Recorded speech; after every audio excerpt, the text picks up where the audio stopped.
A reading from the Holy Gospel according to Luke. Glory to you, O Lord. On a Sabbath, Jesus went to dine at the home of one of the leading Pharisees, and the people there were observing him carefully.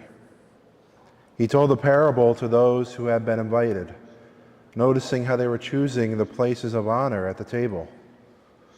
When you are invited by someone to a wedding banquet, do not recline at table in the place of honor.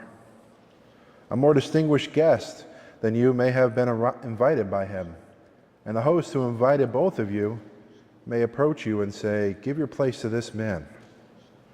And then you would proceed with embarrassment to take the lowest place. Rather, when you are invited, go and take the lowest place, so that when the host comes to you, he may say, "My friend, move up to a higher position."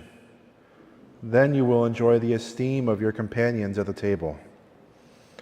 For everyone who exalts himself will be humbled, but the one who humbles himself will be exalted. Then he said to the host who invited him, "When you hold a lunch or a dinner, do not invite your friends or your brothers or your relatives or your wealthy neighbors, in case they may invite you back and you have repayment.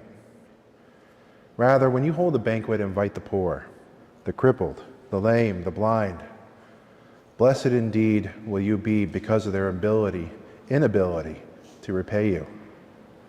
For you will be repaid at the resurrection of the righteous." The Gospel of the Lord.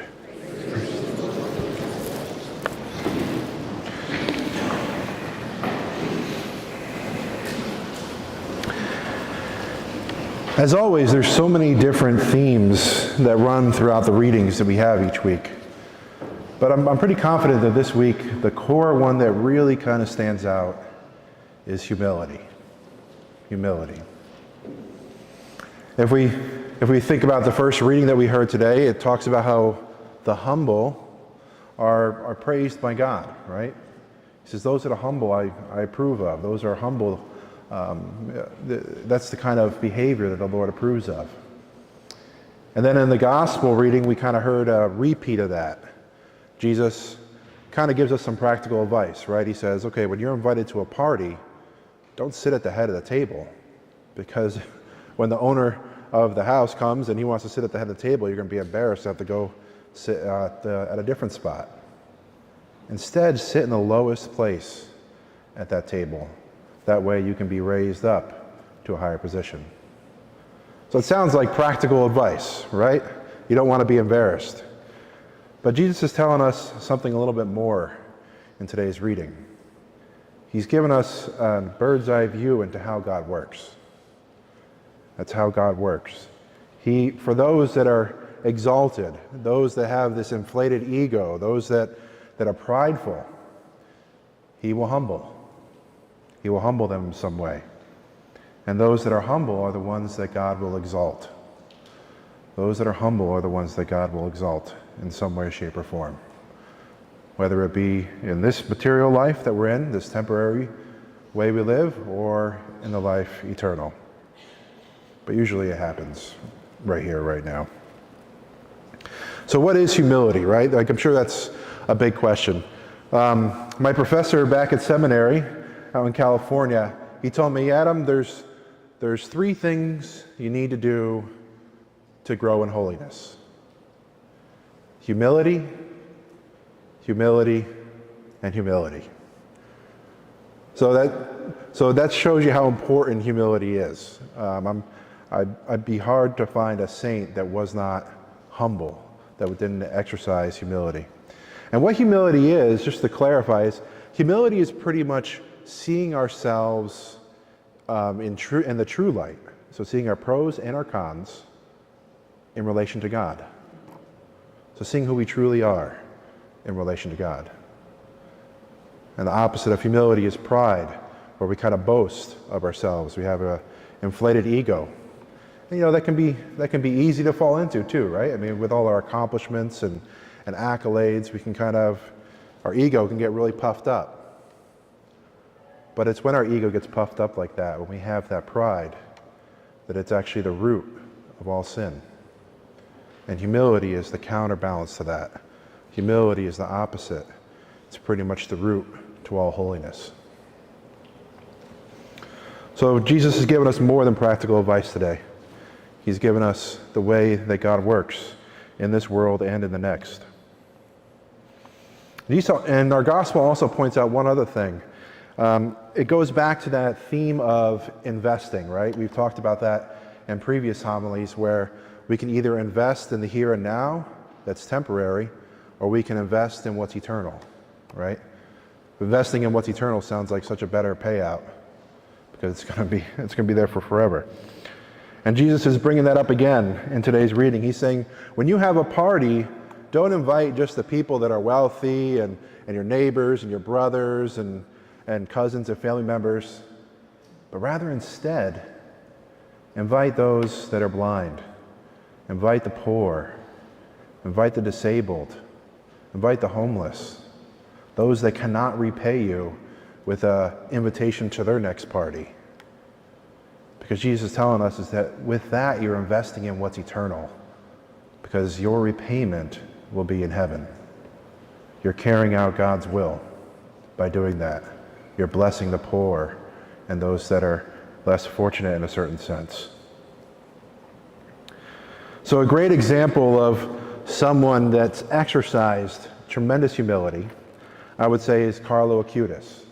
I'm sure you've probably heard that name at some point, and that's because he's going to be he's going to be canonized, or in other words, made a saint next week, next Sunday. He's going to be declared a saint by the church. Carlo Acutis, a 15-year-old boy, the first millennial saint. And what I mean by millennial, I mean, you have Gen Z, Gen X, he's the millennial, meaning he just passed away, I think it was 2004 or 2006. That's a very recent saint, very recent. And if you followed him at all, you'll hear about how he's well known for his use of technology. So Carlo was born in the era where computers were starting to become mainstream in the 1990s, right? We have Windows 95 and all that.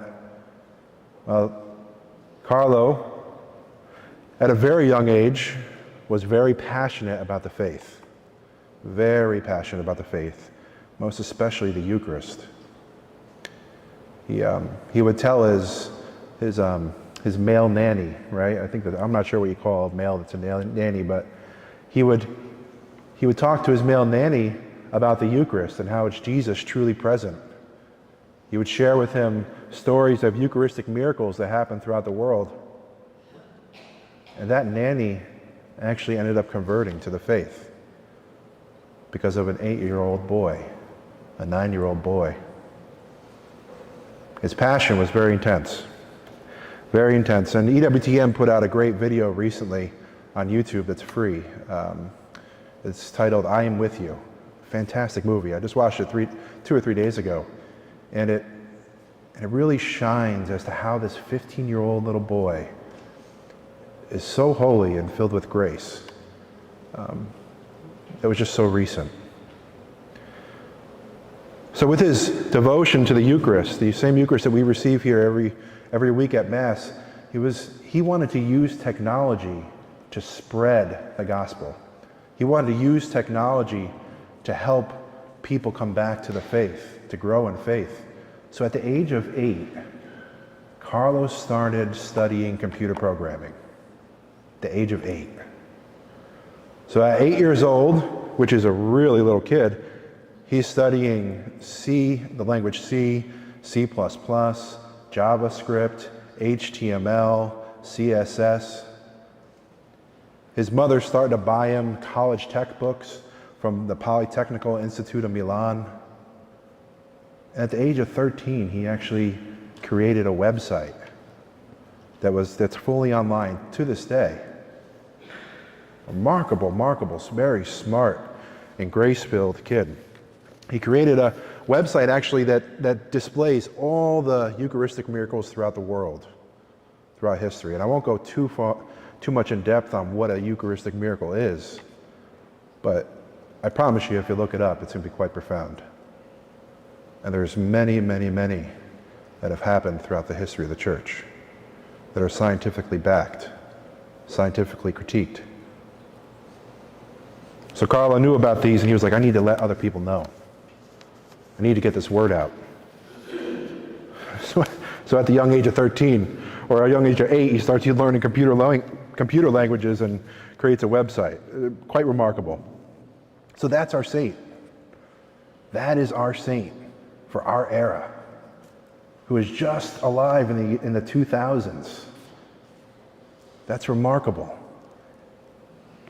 And you would think that being like this, in a sense, kind of like a genius that's doing programming at such a young age, that he would become elated, right?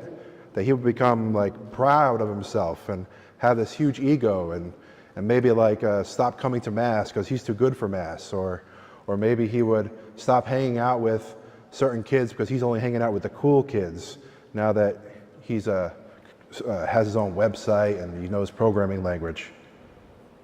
But that's not what Carlo did. Carlo didn't get this inflated ego, but rather instead, Carlo, when he was playing with kids his age, he would include everyone into the group. He wouldn't exclude people and just hang out with the cool kids. Everybody would be included. The disabled, people of different races. There was no racism involved with Carlo. Carlo was pure. He was pure and included everybody. And rather than not going to Mass, Carlo actually started attending daily Mass because he knew that the Eucharist is his highway to heaven. He knew that the Eucharist provided him so much grace and was slowly transforming his heart to be more like Jesus, to be more holy. So Carlo spent a lot of time before the Blessed Sacrament. Carlo was humble. Whenever he would get, accolades, or somebody would praise him for his amazing intellect or his amazing devotion, Carlo would say, no, not me, but God. Not me, but God. This is God's doing. Carlo knew that it was God that gave him the gifts that he had at such a young age. Carlo knew that it was God's grace through the Eucharist working through him to speak such in-depth theology to random people that he met. So Carlo is a great example for us. Great example for us. Great example for our kids. Great example for this age. And if you are so interested, there's that movie on YouTube for free, I Am With You, made by EWTN, that really kind of shines a light on how special this young boy was that God provided us. So, may soon to be Saint Carlo Acutis, again I said next Sunday he will be declared a saint, may he inspire us to be more like him. Today we focused on just one example of his humility, but there's so much more about him that is inspiring and beautiful. So may we all strive to imitate Carlo Acutis, his humility, but also his tremendous devotion to the Eucharist, the highway to heaven.